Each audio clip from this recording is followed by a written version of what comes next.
It's the middle of the night. I am in my PJs and I'm getting over coronavirus and another nasty virus. So, what better time to start a booktube channel? I'm going to talk about my favorite books of 2024 with a few honorable mentions to start. So here we go. Emma St. Clair's, I love all of her books, that's why it's an honorable mention. A Groom of One's Own. It's just cute. I don't even like hockey romance. I don't really like sports romances, but I can be convinced if it's an author that I love. But in general, it's something I avoid. But Emma St. Clair writes everything adorably.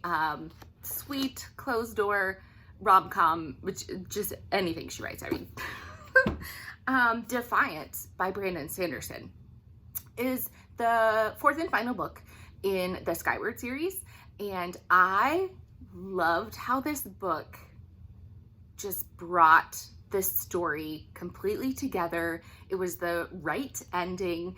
It's a fantastic YA story arc of just how the main character grows from the first book to this book. It's just like, I continually think about the ending of this book. And I think it would be so impactful for a lot of YA readers. Yeah, it's just, it was a really nice ending, fun sci-fi. Books 1, 2, and 3 are all kind of their own journeys in different places, and book 4 really brings it all together, so it's really satisfying and I really enjoyed it. This is another, yeah, honorable mentions are like, they weren't my favorite books of the year, but they made me continue to think. And this is one that, yeah, definitely made me think a lot. The Names They Gave Us by Emery Lord. How do I even talk about this book?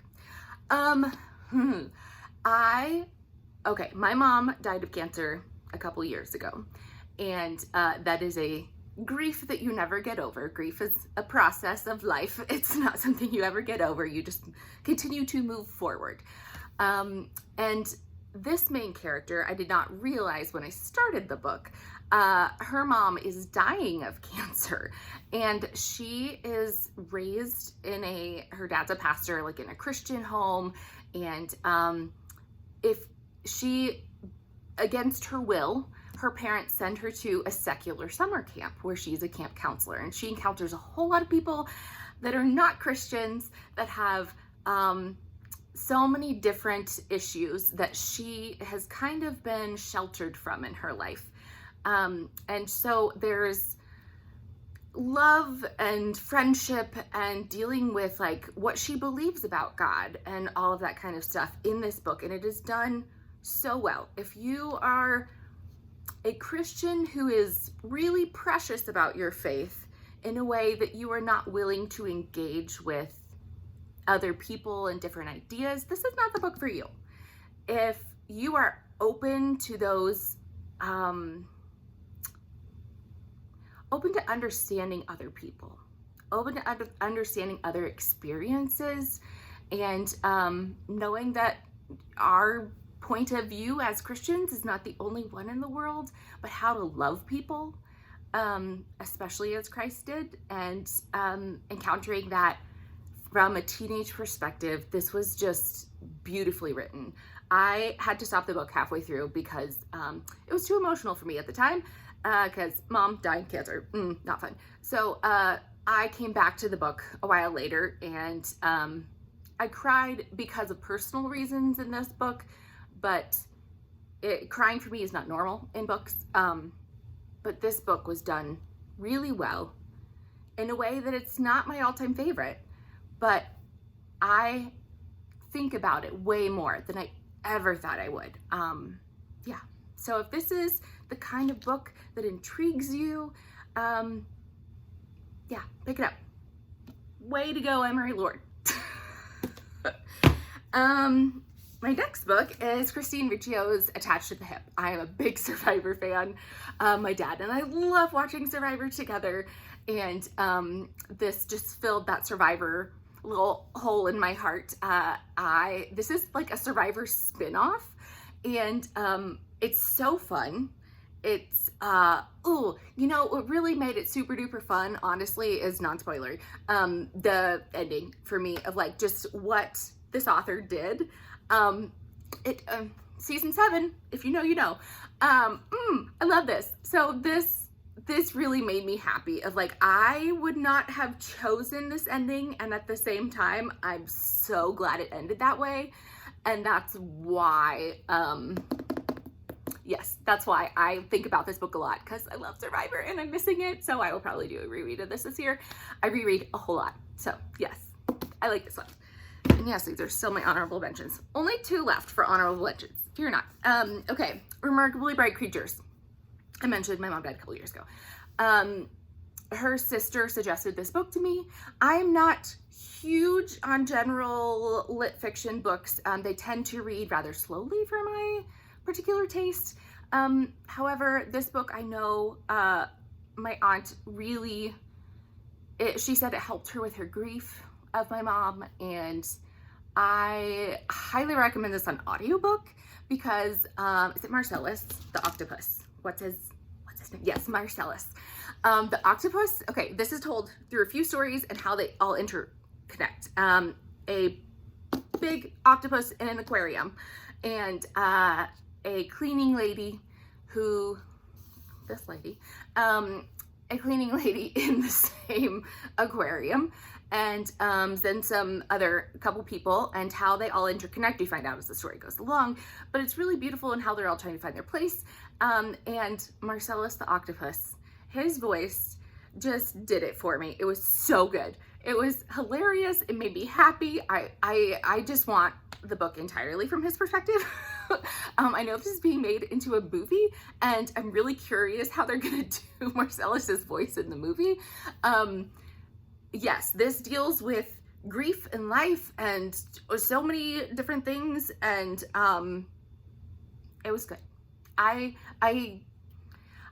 definitely see how it could be rather boring for a good chunk of the book.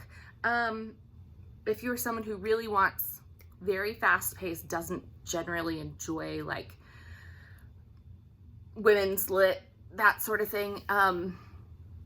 But I found the journey worthwhile. And in my opinion, there was only one proper ending, and this book gave it to me. So that is why I continue to think about this book and appreciate it definitely for what it was. Okay, next one is nonfiction. American Nations. This is actually the updated version, but by Colin Woodard. Woodard. Okay. This book is a nonfiction, and it's basically, okay, what does it say? A history of the 11 rival regional cultures of North America. Let's see, can you see? Whatever. It's a cool map. I referenced the beginning of the map. Really, it's the first third to half a book that I loved the most of this. It talks about, you know how, okay, I love politics. We can't tell by the books around me. It's like my nonfiction section. I love learning how people different think and learning how different people think and why they think that way. So the first like half to third of this is all about how each region that this breaks the US up into, how it was settled and how that impacts how people there believe and approach, particularly government, but their life and how it associates to our government. Yeah, and where that comes from. And I think it was very interesting for me. And I loved learning about that, and it, you know, affirmed things that I knew, and it taught me different things that I didn't know. I just very much enjoyed that. So if that is your type of fun nonfiction, it is a little bit dense. It's not going to be for everyone. But especially the first like third to half of this book, where it really talks about like the settling and why each region believes that, it was really wonderful. So yes, okay, those are the end of my honorable mentions. I have 2 short story novellas that made my top books this year, my favorite books of 2024. So this one is actually okay, the Gilded Blood series by Rachel Renner. I have a very emotional attachment to the series. it was the last, one of the last indie fantasy books that I talked about with my mom. My mom did not even like fantasy, but she was a huge reader. She's the reason I'm probably a big reader. But she would love to discuss these books with me. I so enjoyed Inked, which is the first book. This is the really pretty edition, by the way, like so pretty. It came in gold and sparkly, but if you've read these books, Biscuit, I could not resist the rainbow. So actually the short story is at the end of this one. And it is only in the bonus, I don't know, this special edition thing. It is on audiobook too. If you buy like the set, there's like 1 credit on Audible or whatever, and you can get all 4 books. This is 4 books in one. The entire like series, and then Dee Dee and Biscuit. Yes, that's what I'm getting to. Dee Dee and Biscuit. It is the story I needed here for this one. I'll do this side. Dee Dee and Biscuit. Oh my gosh. It is the little short story that I didn't know I needed in my life, and I will never walk by Costco almonds the same. I love it so much. It's just, it makes me so happy. I think I have read and listened to it, I don't know, at least 6 times in the last 6 months. I will listen to it a bajillion more times. I will just go read this short story without reading the other books too. It's so cute. No reread of the series is complete without that short story down. It's so good. Also, my dream is now to have the real life, quote unquote, Dee Dee sign this book for me. So one day. The other novella I really enjoyed was Spectacular by Stephanie Garber. And it's a holiday little adventure if you like the Caraval series. It is better if you've read the entire Caraval and Once Upon a Broken Heart series. I do find it to be like much more impactful, but it was really adorable. The audiobook of this was fantastic. Like they added, I don't know, it was almost like, cause it's like holiday. So it's supposed to be like Christmassy, you know, but there were like twinkly sounds and like, it was really fun and beautiful, and it felt magical, and it was delightful. And this book has like pretty art in it too, so you can totally read along and listen. It was just sweet and fun. It added to the world, and I'm here for anything adding to the Caraval world. It was this like Caraval series I did not think I was going to enjoy. My friend convinced me to read it. I fell in love with it. Now I've finished the entire series and she hasn't yet, so I can't talk about this with her yet. I love you though. Hi, friend. So yes, Spectacular. Okay, these are like my top books from 2024.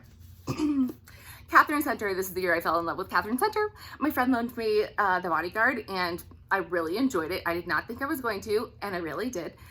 This is Hello Stranger. She's an artist who gets temporary face blindness. Like, what a concept, right? And yeah, highly entertaining. I found it great. It was just sweet and entertaining, and I liked it. So it's a cute rom-com. There you go. The next two books are both Sarah Adams books. And these count because they're the new editions. I have the old editions and the new editions. The Match is my all-time favorite Sarah Adams book. It is, I'm really sad that on the new edition, they took out his daughter on the cover, because like, she's integral to the story. So, she has epilepsy. She works with, service dogs, and his daughter wants a service dog for her epilepsy. So that's how they meet. It's really adorable. Rom-com, all the cuteness. The only thing I didn't like was the very end of this book is slightly more graphic, and the original The Match book like left it like to your imagination if they slept together or not at the end, or you know, like that sort of thing. And I thought that was sweeter. But anyway, I still absolutely love this. And I love, there's a chapter in here that I absolutely adored. It was either added or changed slightly from the first book, and I just remember like, I really love that. So yay. The rule book, again, I don't like sports romances. I don't like celebrity romances. This is not my thing, but Sarah Adams writes them in a way that I love them. So this is really cute. I love the additions to this book. It was fantastic. Oh, right. What you want to know what it's about? Why do you need to know what it's about when it's a Sarah Adams book? It's a rom-com. Go read it. So this was a football star and his best friend. Oh, another thing I don't like friends to lovers, because we miss so much of the relationship when that happens. So that's, you know, a lot of people love that and I just don't. But this book again does all of that in a way that I found completely adorable. Yeah, I just absolutely, I just eat it up. It's so cute. She is his best friend, and anyway, they have fake dating. It's really cute. Like, I have recommended this book to so many people, and nobody has ever said like, oh, I didn't like that book. Like, everyone came back like, oh my gosh, it's adorable. Yeah, it is. Okay, next book. This one is, no, we're gonna do this one. The Princess of Potential. I don't know how to say this author's name. Delmock, who knows? They do, I guess. The Princess of Potential is like the bridge book between the two trilogies of The House Witch and The Burning Witch. The Burning Witch series, I want to read this next year. But I absolutely adored the cozy fantasy of The House Witch. It's so delightful. The Princess of Potential is kind of the next generation in that world, and it's really adorable. It's just, the audiobooks are fantastic. It's so dang cute. I just really, really liked it. So I don't want to spoil anything from the first ones, but it's just a cozy fantasy. It's cute. The end. Okay, The Divine Proverb of Streusel by Sarah Brunsvold. She wrote another, this is a Christian fiction. It's not a romance. This is a very impactful book for me. I really enjoyed it. So the main character basically is uncertain about her romantic life and her relationship that she's currently in. And so she's, you know, trying to make a big decision. She ends up at her estranged uncle's farm in the Midwest. And yeah, she finds like, what is it, her like great grandmother or her grandmother's like recipe book. And so she starts to, and I think it's German. So she starts to recreate these recipes and learn about her own family history and heal. And there's so much about this that I love. And the community that comes around her is so beautiful and ridiculous and fun. And her relationship with her uncle blooms. And it was just really tender. And another added thing that I love is that I'm Lutheran, and that's very rarely shown in contemporary Christian fiction. And so it was nice to be seen in that way. And also so many of the recipes I could relate to because a piece of my heritage is German. So that it was really nice. It was yes, very impactful. She's the one who wrote oh dang it, the Extraordinary Deaths of Mrs. Kipp, which I liked. I enjoyed that one, but I loved this one. So everyone has their own favorite. The next one is Iron Flame. Do I think this is the greatest book in the world? No. Was I very excited about it? Yeah. Was it worth it? Yeah. I am someone who is plot over character. I don't like there to be like a bunch of sex scenes and stuff, which this has probably the same amount as in the first book. So I had waited a little bit before I read this book, and a lot of people I heard were saying how disappointed they were in this book. And for me, everything they didn't like is what I loved. Yes, okay, I loved the big world building aspects to this series. And we got a lot more backstory. We got more elements of like different fantasy things and creatures and history and dragons. And it's, I love dragons. I love dragons. So yes, I thoroughly enjoyed this. I was so excited with the world building, and I think a lot of people came into this book wanting maybe more smut, and I definitely wanted more world building, which we got. So same like main character that annoys me, but I don't actually need to like a main character to enjoy a book. I'm much more like the plot will upset me more rather than characters, but I want good of both, you know? It's just if I had to choose one or the other, I'm gonna pick a good plot over a character that I connect with or like. So Iron Flame, it was worth it because it was such a fun ride for me. Yes. My Phony Valentine by Courtney Walsh. Oh my gosh, this one, so cute. It's my favorite Courtney Walsh book. It's another hockey romance. What has she done to me? These cute contemporary authors, like almost all of these books have athletes in them. It's my least favorite thing to read. Anyway, super cute. It's a rom-com by Courtney Walsh. It's my favorite of hers. It's the start of a trilogy of sister books. The second one was also cute. The third one's not out yet, but it's very cute. A chance meeting, a hockey player, a fake romance, hardly an ordinary day in the life of Poppy Hart.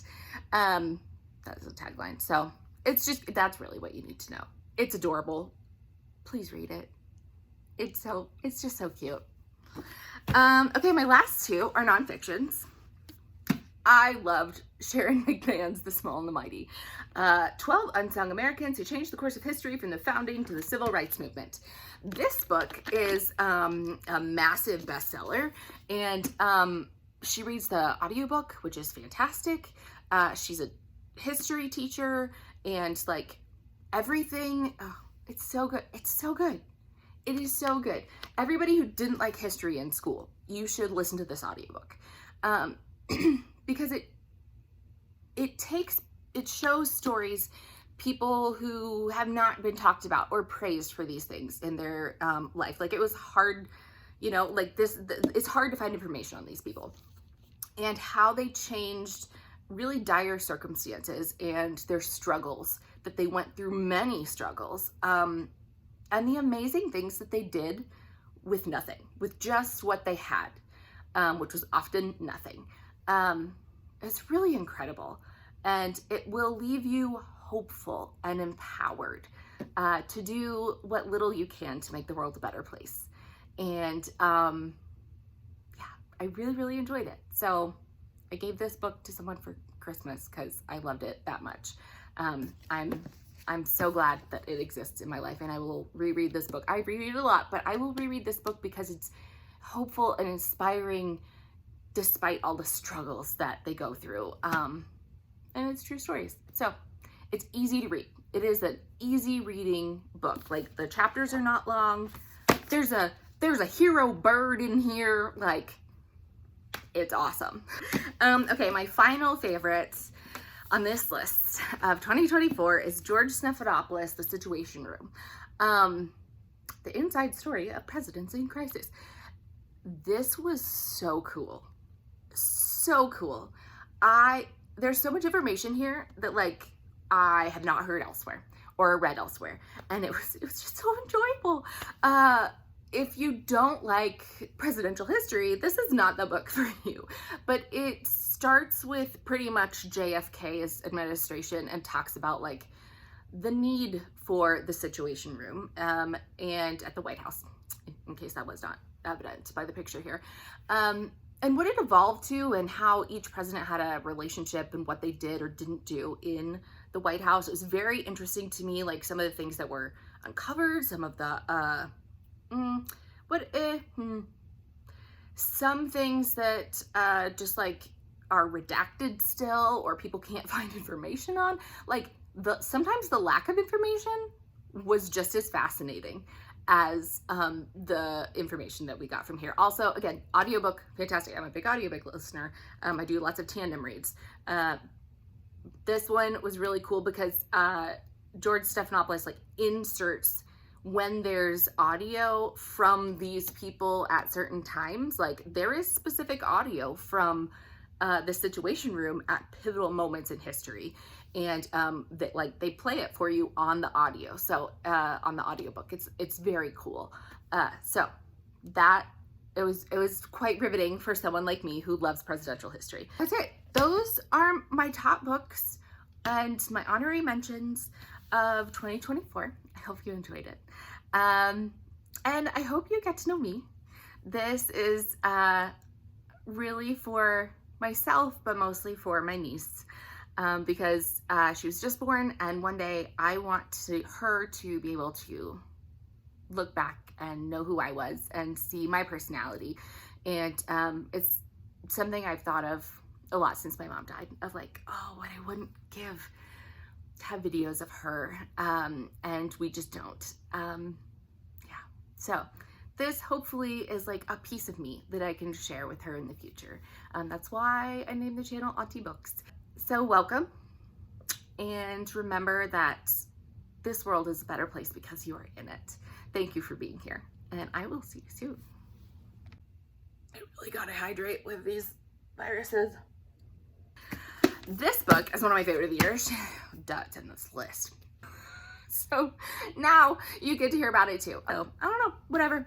Progress.